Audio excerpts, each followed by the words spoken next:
पर जाना है तो उसके लिए क्या बना है, पॉइंट।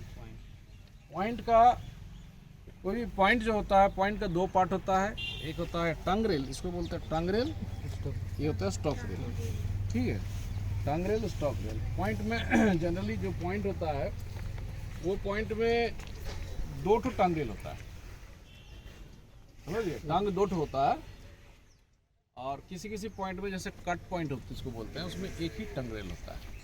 ठीक है, उससे दूर रहना रॉड से है तो एक ही टंग रेल होता है, लेकिन जनरली पॉइंट में दो टंग रेल होता है। और जैसे ये क्रॉस ओवर पॉइंट है, इसको बोलते हैं cross over point. Cross over point जो है एक लाइन से दूसरे लाइन में चला जाता है। और एक होता है सिंगल पॉइंट। सिंगल पॉइंट जो है एक लाइन को दो भाग में बांटता है, बस एक लाइन से दूसरा लाइन नहीं जाता है, उसमें इधर नॉर्मल करने से इधर चला जाएगा, रिवर्स करने से इधर चला जाएगा। तो इस तरह का पॉइंट होता है। तो पॉइंट को चलाने के लिए पहले जो है मैकेनिकल पावर यूज़ किया था, हाथ से चलाया था। तो लीवर जो जुड़ा हुआ है उसको जाकर के केबिन में लीवर रहता था, है ना।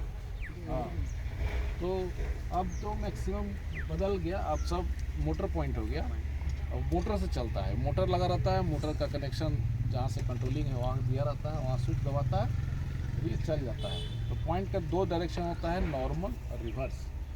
देखो यहाँ पर एन लिखा हुआ है, एन जो लिखा हुआ है नॉर्मल है, मतलब पॉइंट का नॉर्मल इंडिकेशन है। तो अभी जो नॉर्मल इंडिकेशन है, नॉर्मल में गाड़ी कहाँ चला जा रहा है, बफर में। ये सेफ्टी है एक तो, मतलब इधर लाइन से जो कोई भी गाड़ी अगर आ जाएगा तो नॉर्मली ये चला जाएगा बफर में, मतलब मेन लाइन में नहीं जाएगा। तो ये सेफ्टी इक्विपमेंट रहता है, इस तरह सेफ्टी अरेंजमेंट रहता है बहुत जगह पर। जो कि आपका सिग्नल ओवरलैप जहाँ दिया जाता है, गाड़ी जब आ करके खड़ा होगा स्टेशन में तो सिग्नल ओवरलैप के लिए बफर का अरेंजमेंट रहता है, ताकि गाड़ी अगर ओवरशूट करेगा तो कहाँ चला जाएगा, बफर में, मेन लाइन में नहीं जाएगा। तो इस तरह का ये आइसोलेशन बोलते हैं उसको, आइसोलेशन का अरेंजमेंट होता है। पॉइंट का मेन काम का क्या है, गाड़ी का डायरेक्शन को बदलना। ठीक है, पॉइंट का काम है, समझ में आया बात, गाड़ी का डायरेक्शन को बदलना। डायरेक्शन मतलब एक लाइन से दूसरा लाइन में जाने का। ठीक है, कोई भी स्टेशन यार्ड में जो मेन लाइन होता है, देखो जैसे ये आगरा जाने के लिए दो ठो मेन लाइन है, अप डाउन मेन लाइन दो ही रहता है। जो सेक्शन में, ब्लॉक सेक्शन में जो रहता है लाइन, ब्लॉक सेक्शन समझो ना, एक स्टेशन से दूसरा स्टेशन के बीच में जो लाइन रहता है उसको ब्लॉक सेक्शन। जो ब्लॉक सेक्शन में मेनली दो ही लाइन रहता है, अप लाइन और डाउन लाइन। लेकिन एक स्टेशन में 10, 12, 15, 14 लाइन हो सकता है ना, क्योंकि वहाँ अलग अलग प्लेटफॉर्म है। कोई गुड्स के लिए अलग से लाइन है, कोचिंग ट्रेन के लिए, पैसेंजर ट्रेन के लिए अलग से लाइन है। तो स्टेशन में अलग अलग लाइन में उसको भेजना है। जो ट्रेन है, अब कोई पैसेंजर ट्रेन है उसको 2 नंबर प्लेटफॉर्म में देना है, कोई एक्सप्रेस ट्रेन है उसको 1 नंबर में देना है, कोई गुड्स ट्रेन है उसको 6 नंबर में भेजना है। तो उसके लिए एक पॉइंट का अरेंजमेंट किया जाता है, ताकि उसको डायरेक्शन को बदल करके उस लाइन में उसको भेजा जाए। तो यही इम्पोर्टेंस है पॉइंट का। पॉइंट बेसिक इम्पोर्टेंस चीज़ है, बहुत ही इम्पोर्टेंट चीज़। तो पॉइंट में आप लोग का डिजिग्नेशन ही है पॉइंट्समैन। सबका डिजिग्नेशन आपका क्या है, पॉइंट्समैन। आप लोगों को पॉइंट को देखना है। पॉइंट बहुत मेजर इक्विपमेंट है, सेफ्टी इक्विपमेंट है और मेजर वर्किंग इक्विपमेंट है हमारा रेलवे का, है ना, इम्पोर्टेंट है ना। इसके बिना तो डायरेक्शन बदलेगा नहीं। वो अप डाउन में दो ही गाड़ी चलेगा बस, एक तो अप में, एक तो डाउन में। पॉइंट नहीं रहने से क्या होगा, गाड़ी ज़्यादा हम नहीं चला पाएंगे, वो 4 नंबर 5 नंबर प्लेटफॉर्म नहीं हो पाएगा। तो पॉइंट बहुत इंपॉर्टेंट चीज़ है, और पॉइंट को प्रोटेक्ट करने के लिए पॉइंट्समैन को रखा जाता है। आप लोग का बेसिक काम है पॉइंट को देखना, पॉइंट को प्रोटेक्ट करना। इसके अलावा भी काम है, लेकिन मेजर वर्क है। तो इसको कैसे करते हैं, पॉइंट प्रोटेक्शन कैसे होता है। अभी तो बहुत अच्छा सिस्टम हो गया, लीवर फेवर खींचने का जरूरत नहीं है, बटन दबाइए पॉइंट चल जाता है मोटर से। मोटर चलेगा, पॉइंट को अपना जैसे नॉर्मल करना नॉर्मल कर दिए, रिवर्स करना रिवर्स कर दिए, तो मोटर से हो गया। लेकिन अभी कभी कभी क्या होता है, मोटर फेल हो जाता है। इलेक्ट्रिक इक्विपमेंट फेल हो सकता है। जब मोटर फेल हो जाता है तो उस केस में क्या करना होता है, मैनुअली चलाना होता है। इसको हाथ से चलाना होता है। हाथ से चलाने के लिए इसमें क्रैंक हैंडल का व्यवस्था होता है। क्रैंक हैंडल चलाने के लिए क्या करना है, सबसे पहले तो क्रैंक हैंडल निकालना है। वो पैनल के साथ इंटरलॉक्ड होता है। अगर आप सोचेंगे कि पैनल से हम क्रैंक हैंडल ला करके अपने से सेट कर दें तो कोई ऐसा कर नहीं पाएगा, नहीं तो राजधानी गिर जाएगा, है ना, उसको बफर में घुसा देगा।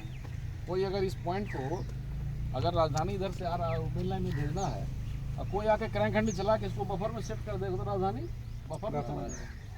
तो ऐसा रेलवे बेवकूफ़ नहीं है, क्रैंक को लॉक करके रखा है, तो लॉक पैनल से है। पैनल का स्टेशन मास्टर जब आपको चाबी देगा तभी क्रैंक का चाबी निकलेगा, तो पहले पैनल से चाबी को ट्रांसफ़र करना होता है, ठीक है। वो आपका इकेटी की होता है, इकेटी की का स्विच दबा करके उसको चाबी को निकालना होता है, ठीक है, सब बताया होगा ना। इकेटी की का चाबी निकाल करके यहाँ पर एक क्रैंक हैंडल का लॉक होता है, किधर होता है सब लोग जानते हो? ये लॉक होता है, दो लॉक होता है इसमें, एक मेन लॉक होता है, एक साइड लॉक होता है। मेन लॉक में क्रैंक हैंडल घुसता है और साइड लॉक से क्रैंक हैंडल का दरवाजा खोला जाता है। यहाँ पर देखिए ये खुला है, इसको एक्चुअली लॉक करके रखना होता है क्योंकि इसमें सांप बिच्छू घुस जाएगा ना, तो खुला जंगल में पड़ा हुआ है, सांप बिच्छू आ जाएगा, इससे इसको छोटा चाबी रहता है तो उसके लॉक करके रखना होता है। लेकिन जनरली खुला ही मिलता है कभी कभी यार्ड में। तो इसको पहले जो चाबी लाते हैं आप, चाबी से ये वाला इसमें घुमाने से अंदर जो चादर है, ये जो लोहा का दरवाज़ा है वो खुल जाता है। अब उसी दरवाजे में आपको हैंडल घुसाना है, हैंडल घुसा करके उसको 120 बार चलाना है। 120 बार जब घुमाएंगे तो पॉइंट का डायरेक्शन बदल जाएगा, वो रॉड जो है इससे चलना शुरू हो जाएगा। रॉड जब चलेगा तो पॉइंट का डायरेक्शन बदल जाएगा। और उसके बाद पैनल में प्रोविजन रहता है, आप ले जाकर के चाबी को लगा देंगे है पॉइंट को बांध के रखने के लिए, जो पॉइंट के बीच में गैप न रह जाए, उसमें गाड़ी घुस नहीं जाए, इसके लिए उसको क्लैंप करना होता है। क्लैंप करके आप उसको लॉक कर देते हैं, स्टड लॉक लगाते हैं, ठीक है। समझ में आया आप लोग को? बांग्ला तो हमें जाने हम बोलते पारो ना। तो और कोई जानकारी चाहिए तो बताइए। क्लियर है सर? पॉइंट को लॉक करने का जरूरत क्यों है? क्यों लॉक करना है पॉइंट को? पर क्लैंप क्यों करना है? अरे तो सेट हो गया, आप क्लैंप क्यों करना? छोड़ दो, गैप ना रहे, गैप हो जाता है, गाड़ी जब चलेगा ना हिल सकता है। স্যার এই অটোমেটিক পয়েন্টেও কি লক করতে হবে? हाँ सब হ্যাঁ লোক করতে হবে। হয় যদি অটোমেটিক সিস্টেম খারাপ খারাপ থাকে ক্লাম ক্লাম ক্লাম पॉइंट जब नॉर्मली काम कर रहा है, जब इलेक्ट्रिक से काम कर रहा है तो वो ऐसे ही लॉक हो जाएगा, वो अगला लॉक अपने आप लॉक हो जाएगा, नहीं तो फिर उतना गाड़ी का थोड़ी क्लैंप करता है। सर वो बात नहीं, वो बोल रहे हैं वो क्लैम है ना, कोई गलती से ऊपर से कर देगा तो सिग्नल ग्रीन नहीं होगा।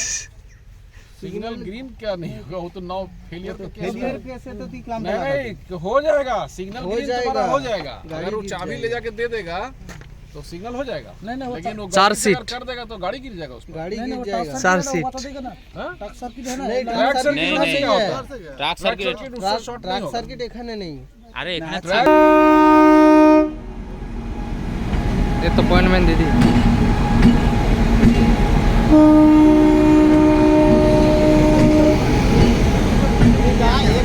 এর 4টে কাবলিং কেন?